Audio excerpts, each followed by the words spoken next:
only way that you're going to gain respect for this person is if you fall victim to Stockholm Syndrome. Like, what do you expect out of people when you trap them for 9 hours a day somewhere where they don't want to be and expect them to do anything while you're consistently bitching at them and belittling them and berating them and treating them like children? You expect dignified adult behavior. You're insane. Remember when I went to prom, mama put me in. No, what is that? You gotta say it with your chest, man. Remember when I went to prom, mama put me in a suit. Do it over. We have dick measuring contests with other men, but I don't have that because I'm blessed already. I'm not worried about, babe, his dick was bigger than mine. I don't care about all that. Well, I look at it like, You think when a nigga see a beautiful woman, he don't want to punch dick in her? He want to feel that pussy. He do. Anybody sit around you and tell you they don't, they lying. Opportunity, I will punch dick all in your back.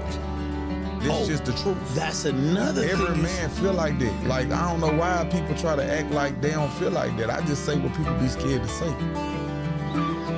People get down on themselves because they don't think they have the same advantages as other people, because other people are born into a lot of money, or people who got really great genetics and they look amazing and they're really smart. I don't do the things that everybody do to make it. I had to sit down and think about it. I don't want it like that.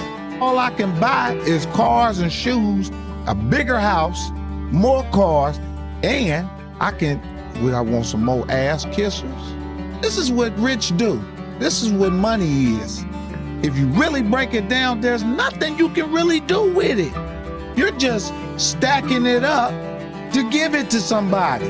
Because if something happened to you, you're not taking it with you. Once I start thinking like that, the desire for me to chase in this business and compete went away.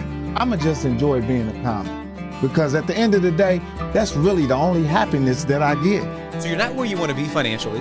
You grew up in a home where they didn't have money, and those are the same people that put their beliefs on you, but you've never thought to question your beliefs. And most of the time, the beliefs that we have inside the back of our brain were instilled in us by people that didn't have the things that we desire. I'm not going to believe a thing that donuts are the greatest thing on the planet from a fat guy if I'm trying to get fit. I'm not going to believe things from broke people if I'm trying to get rich. What are the things that rich people think about and believe to be true, and I can adopt those beliefs for myself? If I can adopt the belief system of a rich person inside of my brain, that's going to shift my actions. My actions are then going to change my results for the better. Let me give you an example. Let's say that every day after work, you go home and you sit on the couch, and you wonder why you're putting on weight and you're not fit or healthy and have great cardio. Then you make one shift. You put yourself in an environment where there's Navy SEALs and Army Rangers, and you just hang out with them.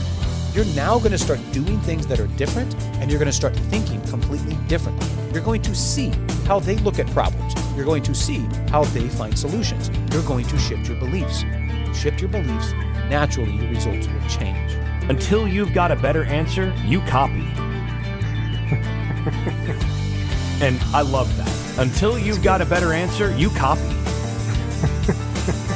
And you know, this is precisely one of my doctoral exams focused a lot on Greek rhetorical education and just Greek rhetoric in general, and Greco-Roman rhetorical education, as it were, ancient Mediterranean rhetorical education, these sorts of things. And one of the things that was so emphasized in old school education of the high class people of those days was you started with copying for years. You would copy for years before you would ever actually do your own thing. You would learn to copy and sound exactly like Homer or sound exactly like Demosthenes, and you would use that as your model, and you would write speeches.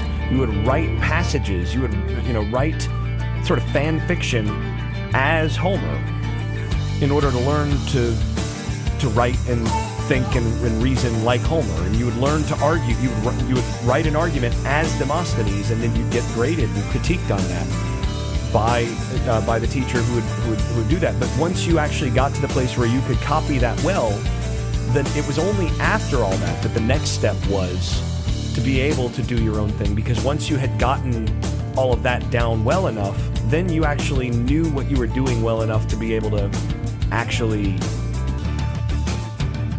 to do something of your own. Until then, you hadn't earned the right. People suck. It's harsh, but it's true. I mean, Marcus Aurelius opens meditations with musing on how much people suck. how they lie and cheat and steal and are motivated by silly, ridiculous things. It's true, people suck. But he also says in Meditations, look, the only thing that's not worthless in this life is to do what's right, is to be good. And then he says to be patient with those who aren't.